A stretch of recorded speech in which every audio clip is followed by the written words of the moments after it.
Machiegni nyakuram gajwang jaloko en Belinda Phillips nyinga Lydia wachao kod county Makisumu kamado Makisumu ochiwo kum mar tho ne jago manyinge Shem Okuku Otieno bang' yude kod ketho mar nego ji 4 mawuok e anyuola mare e 2024. Jang'ad bura Jo Omido kachiwo kum mare olero ni Shem notimo ketho maduong' mogik e ngima dhano bang' kao oko ngima jaode, ngima nyathine kod owetene 2. Cynthia Onyango ntiere kod ler. Gikone anyuola moro e kar chung' od bura mamoro ni e kaunti ma Kisumu oyudo ratiro bang' doho ma Kisumu chiwo kum mar tho ne jal moro ma itudo kod chadho gi ojalo kendo nego ji 4 maduto ne gin anyuola mare.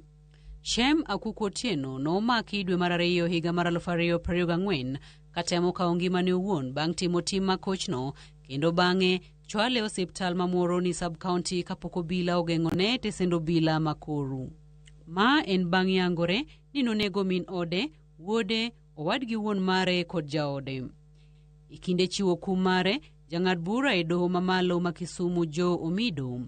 The accused's own son, who was only 7 years old. The second victim was Emily Adhiambo Okuku, the accused's wife, who was only 26 years old.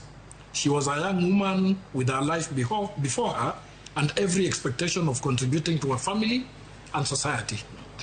The matrimonial home ought to have been her place of safety and refuge. Instead, it became the place where her life was violently brought to an end by the very person who had undertaken to protect and cherish her. Uketo elera achiel kuom ketho mapek e katiba mathurka ma Shem notimo e yoro yiem kendo ng'ado ngima jaode mane jahiga 26 e kinde no.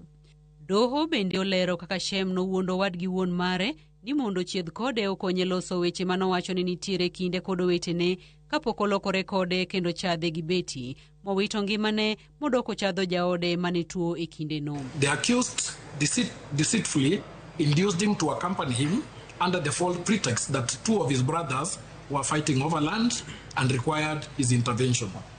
Trusting his nephew, the deceased accompanied him only to be mercilessly attacked and killed.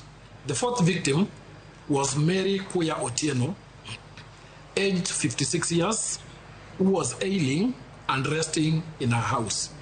The accused similarly deceived her into leaving the safety of her home before fatally attacking her. Doho lero ni nyamin Shem bende notonye lak tho bang' Shem kier kendo luar kapok okao ngimane oko.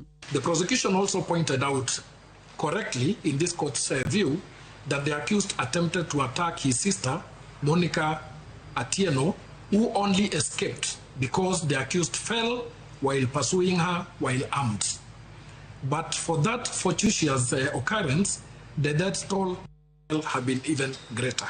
Ewi ketho gi duto, doho kumo Shem Okuku Otieno kum mar tho e ketho 3 moro ka moro ka mar 4 dhiluore kod kum mar 3 motelo. On count 1, the accused, Shem Okuku Otieno alias Daddy, is hereby sentenced to death. On count 2, 3, and 4, the accused, Shem Okuku Otieno alias Daddy, is likewise sentenced to death on each of those counts. Kuma kama koro igeno mar kelo kwe chuny anyuola manokalo e midhiero mapekno madoho yango kaka tim makoch mogik e kind oganda. Cynthia Onyango, Ramogi TV. Don buche mantie kanyakla ma broad based omuocho mbaka mar geto leo ma jalo jatend piny